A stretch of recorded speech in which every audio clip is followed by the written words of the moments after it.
done.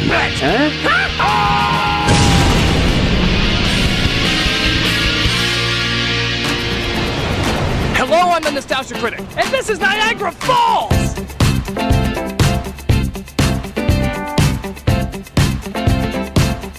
I'm at one of the largest waterfalls in the world, and to celebrate, I'm gonna let you, yes you, the people, decide what I'm gonna review next here at Niagara Falls. So how about it, everyone? You have me here at Niagara Falls. What would you like me to review? Look north and Titanic movie! Look north and Titanic movie! Really? Because I could have sworn you were going to choose the Marilyn Monroe movie, Niagara.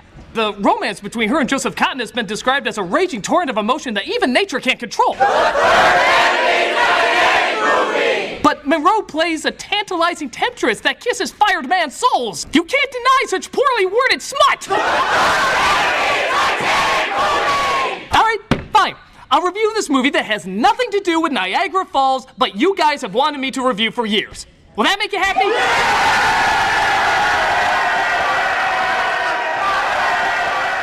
But what about the script? It doesn't matter. The people made up their minds. Well, I wanted to play Marilyn. Oh, come on. It's a Nostalgia Critic review. You know Malcolm would get the part. But what about the guest stars? We're just gonna have to can them too. Show's canceled. Well, I know a gaggle of hookers soon to have my name on them.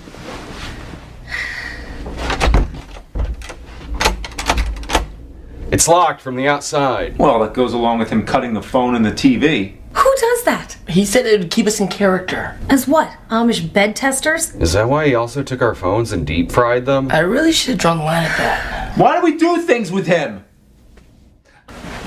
For those who don't know, years ago I reviewed an animated Titanic musical known as Titanic: The Legend Goes On. Not only was it an obvious ripoff of the James Cameron film, but it had racist singing mice, a forced happy ending, and a rapping dog. Yeah, a rapping dog on the Titanic. It was one of the most tasteless abominations ever. At least it was, until I found another animated Titanic musical called The Legend of Titanic.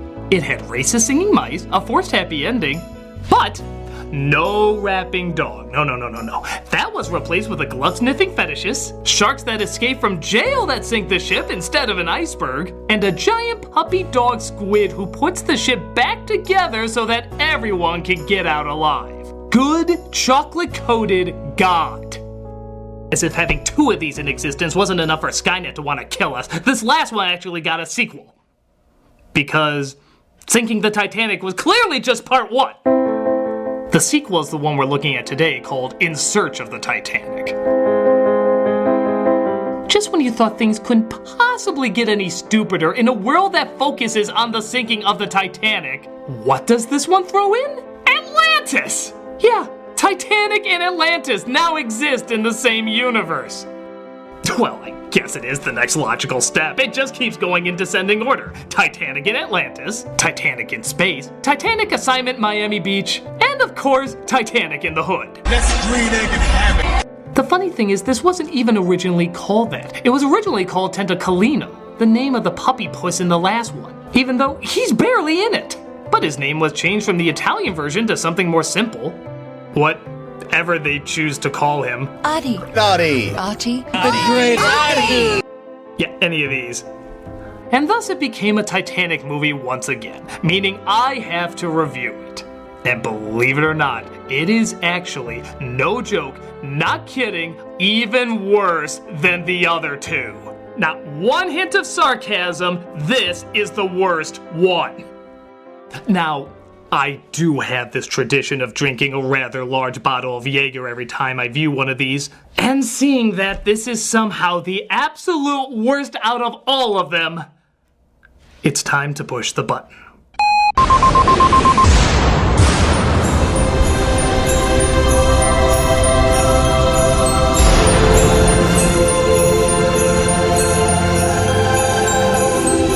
I know where I'm vacationing this week. Let us begin. We start with a recap of the last film. And if you think you know the story of the Titanic and don't need a recap, you clearly haven't seen it from writers whose everyday dinner looks like this. It was called The Rip-Off of Dreams, and it was. It really was. It says the film takes place 3 years after the Titanic sunk, where apparently there's been quite the technology boom in those short years. I guess the 2001 aliens are dropping monoliths on marine biologists. But it looks like they only got half the enlightenment because the only people going down to search for the Titanic are 2 of the passengers and their dog from the first one. Are they really qualified? Just because they were on the Titanic doesn't mean they can find the damn thing. Hey, I know where Amelia Earhart is because I watched an episode of Star Trek she was on. Millions in research funds, please. I guarantee you, though, they're gonna see stranger things in this yellow submarine than the Beatles ever did. Starting with their dog, who can talk to them now. It seems to me there are a lot of nasty-looking sharks out there. Oh, it must be those magic moonbeams in the last film that came from a woman's tears that, you know, life is too precious, it's not worth the time. And don't forget about the little mice friends from the last one, who are just as afraid of the sharks watching them as the dog is. We're at sea. This is their home. Honestly, there really isn't anything to worry about. Sharks, indeed. They're worse than cats. Even cats eat mice. We lose thousands of lives to your house pets every day. It's funny, it's funny. Cut to immediate style change. Christ, is Lara Croft swimming through here? As we're shown a... Yo, look at my teeth. They're so sharp and white and neat. Why do these movies need rap songs? I just don't see the connection. Was the rap song in the other film such a worldwide phenomenon that the movie said, hey, we can make it whiter? There's no one cooler than me. I'm a great big genius that lives in the sea. Ooh, man, you better look out. There's gonna be a rap battle between this and the Polar Express chefs who sing the hot chocolate song.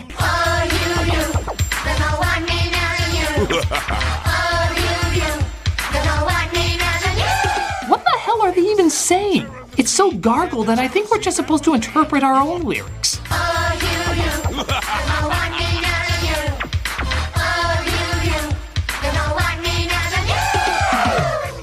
So the head of the sharks is told about the Simpson testicle and he tells his minions to attack it. Why? His detailed reasoning will send shivers down your spine. Are you sure it's yellow? I hate that color. I can't stand yellow. Macbeth had the inner duality of acquiring power while holding on to his humanity. Ahab demonstrated how revenge can destroy others as well as yourself. This character hates yellow. If that brilliantly established motivation doesn't give you goosebumps, I weep for you. So he orders the sharks to start sinking their teeth into it. What's happening? Calm down, Smile. Relax. It must have been an underwater current. It couldn't be those things I said wouldn't attack us attacking. Let's make another joke about cats. Let's cut the cables. They chew on the cable so discreetly that they don't make any sound effects. Must be on silent running. As they're tossed around inside. Try to stay calm. Yeah, because it worked so well before. What was your advice on the Titanic? Read a book? The cable is cut, but the sharks don't want to finish them off just yet. The reason? Right now, I have to go and brush my teeth. A lot of people underestimate the importance of shark dental hygiene. But in a bizarre twist, the sharks are also in cahoots with the bad guy from the first film, as they communicate via jellyfish telegram. Okay. Jeffrey, now this is important. I want our mini submarines to be in a permanent state of alert. Jesus, how many submarines did they have back then? If your evil plans to get rich, I'd say mission already accomplished. Our Muppet tentacle porn comes across the sinking sub, but can't pull it out even though he was originally strong enough to put the Titanic back together. Who can he get to help? Whoa! It begins. Yep, an army of every 80s girl toy that ever existed arrive and tell the craptopus that they can help. Thank God they use their advanced technology of bubble in a can. Bubbles! And ride their literal seahorses to the city of Atlantis. Their dog Smile wakes up to see what's happening. Help! I'm dead! Keep calm, you're all safe. No, I'm dead. And you're taking me to doggy hell. Wow, thanks for putting that idea into kids' heads. Did your puppy ever bite you? He could go here. They take them to Dr. Calamity Jane as our heroes discover that Atlantis is kinda like a creepy comfort inn, except somehow even more hostile. Go and get things ready, immediately. Get what ready? Calm down. Me? Yes. To be able to... Wow, what an asshole! Talk out of line again, and I will smite down upon thee with great vengeance and furious anger. You will know my name is the Lord. You have to drink the elixir before you visit the city. Of course. Keep calm. If they wanted to harm us, Stop they saying wouldn't have keep saved us. calm! This elixir is such a Have you noticed all the bullshit it got you in? Look, Sharks, keep calm. We're gonna drown. Keep calm. Drink this incredibly suspicious shit. This elixir is such a pretty color. The skull and crossbones are especially adorable.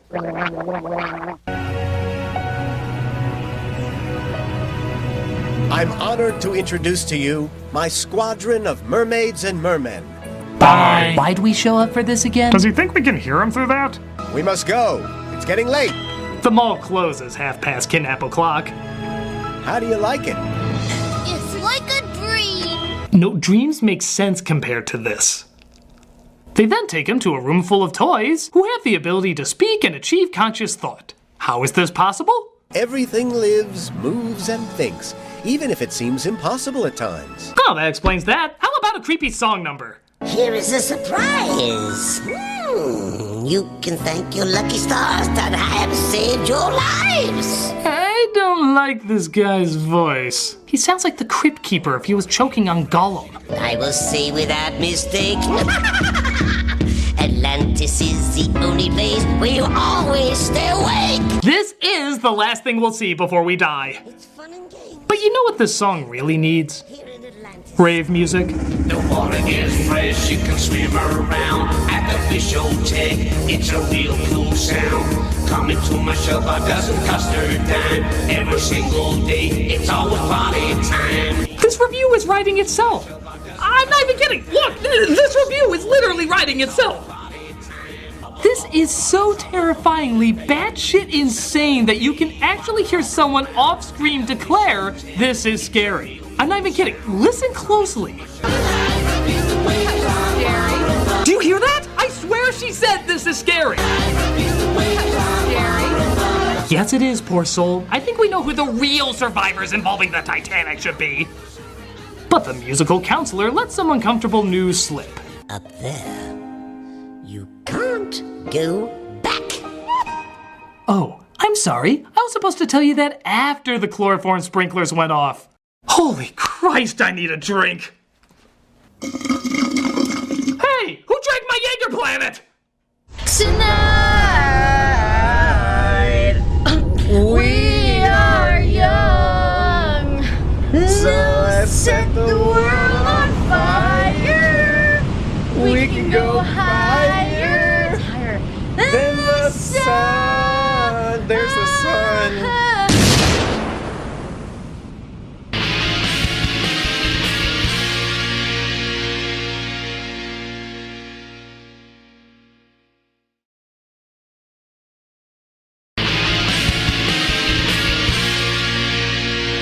So they end up meeting the king of Atlantis, and wow! From now on, Atlantis will be your home, and you will not be able to leave it. Who's a ring wraith now? I hope you will accept my apologies for the lack of tact displayed by our counselor when he gave you the news. On the contrary, it's better that we were told about the situation right away. And I have to say your counselor informed us in the most amusing way, which helped us all to see the benefit. Yes, I love being told I'm a hostage via bullshit music that even Radio Disney would throw in acid. Clearly, you thought long and hard about this. He's also told that the elixir not only has them breathe underwater, but also can have them live forever. Again, would have been a nice nugget of knowledge to know earlier. Your friends aren't still getting over the shock of the news, are they? No, they're still a bit surprised by it, but they understand that we had no choice in the matter. What are you smoking to be so okay with this? Now might be a really good time for you to get angry. Our mice friends come across other mice in Atlantis, because that's a common Atlantean infestation. And it turns out there are even more offensive stereotypes than them. Hey, you can never be too prudent. After you, everything is ready. It's open. But you can trust us, you know. Get out of here, go! And take the flask with you! We call him Mickey Mouse, Rooney. While that's going on, Smile comes across a new companion.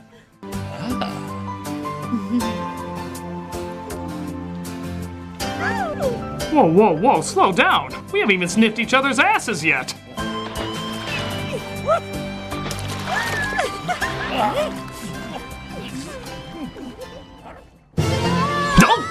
I guess that scene was over. This movie has the smooth transition of a slap to your balls. Who are these? The chief did say that all the rats should be present, you idiot. You're so stupid, I bet you'd appear in the same background in a jump cut. So the rats of this underwater world don't like the Atlanteans and want to take them over. Let's take a huge stash of the elixir of life with us. Thanks to the elixir, we'll be able to conquer the world, and we'll offer that annoying little pink octopus as a present to Razor Teeth. That fish is the one that causes all the problems. Razor Teeth? Yes, he's our ally.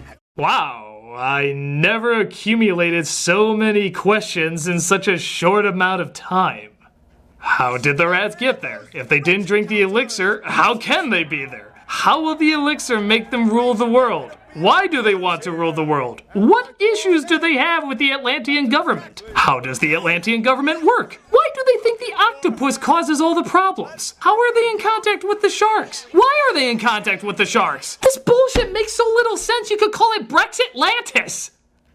This news eventually gets back to our heroes. This time we should all be there. Do I make myself perfectly clear, Smile? But I can't come. I'm really scared of water. I had a bad experience when I was only a puppy. Oh, and being on the Titanic probably played a small part in that.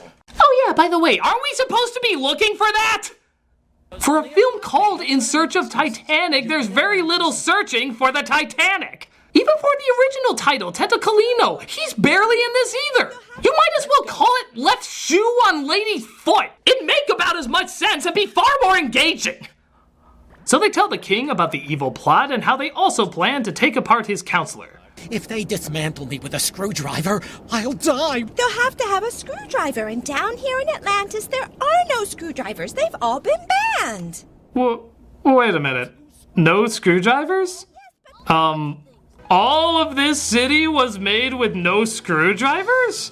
Boy, dealers in this city must be very interesting. So they agree to let them do the revolution.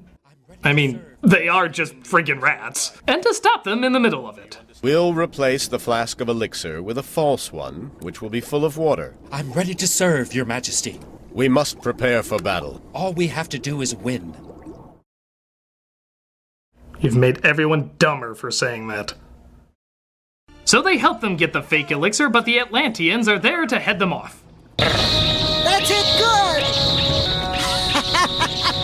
Whoa! Smiles is packing! I'm sending you all to doggy hell! You hear me? Doggy hell! Which we just clarified exists! Attack! Wow, look at all those ships. And not one screwdriver was used on any of them. A little spit and mud goes a long way. So all the toys are marching into battle when somebody spots a little girl doll in the army. A little girl?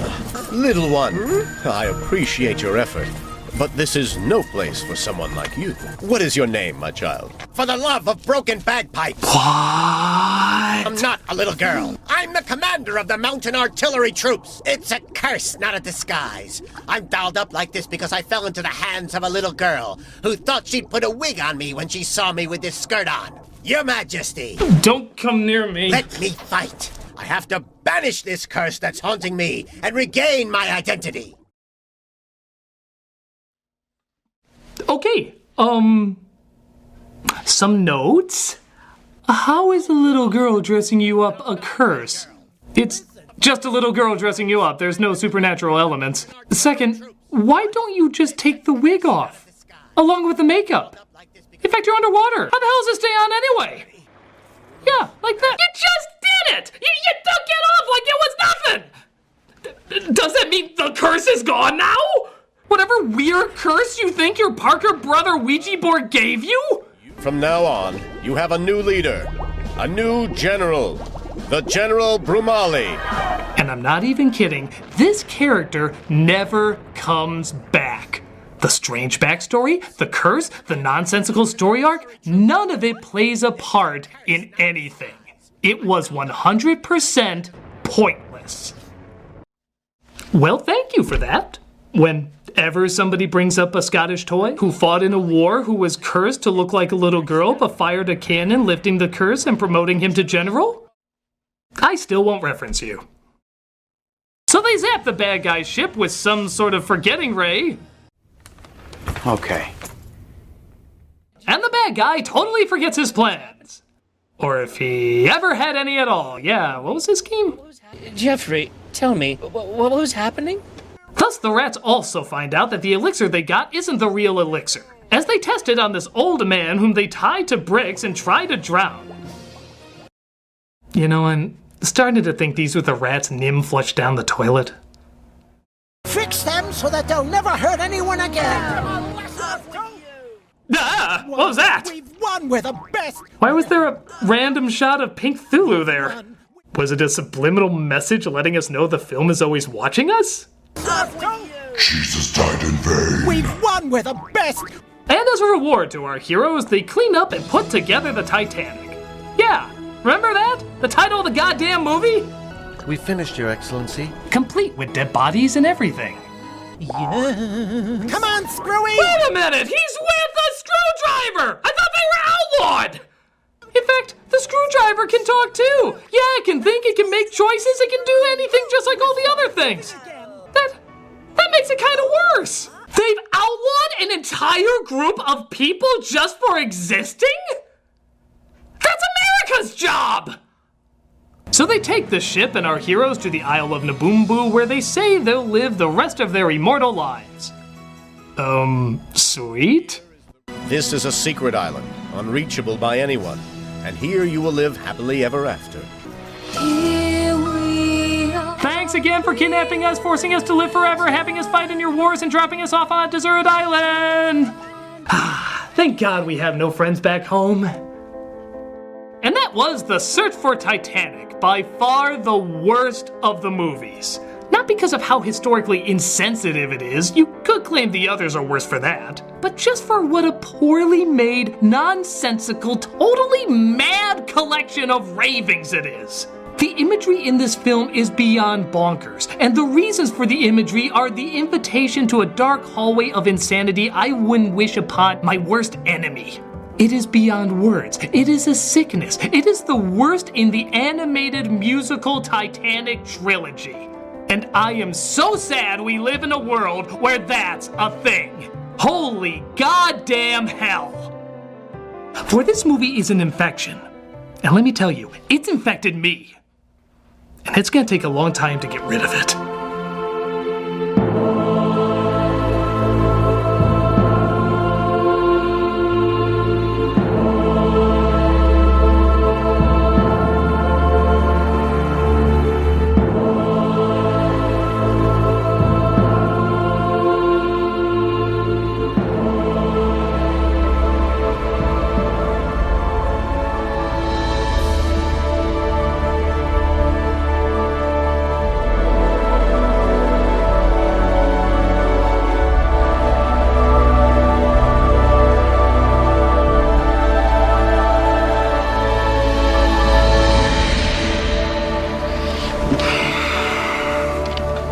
Hello, I'm the Nostalgia Critic, and I will survive.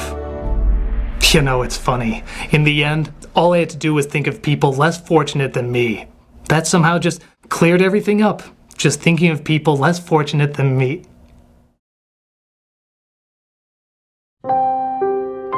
It's not that I'm ashamed of the name Cricket Lee. I thought it'd be a show about a cartoon insect who studies kung fu, and now it's never gonna happen. Don't say that. Yeah, we'll make it happen.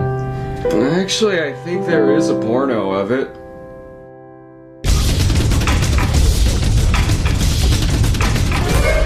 Did you guys have a good rest? That's fantastic. What are you still doing here? Get out there and see the sights. If you could sign these forms just saying that you won't sue me for any felonies I may or may not have committed, that'd be phenomenal. So, yeah, go out there, see Niagara. It's Niagara, guys. It's so great. Get out there, you bunch of knuckleheads.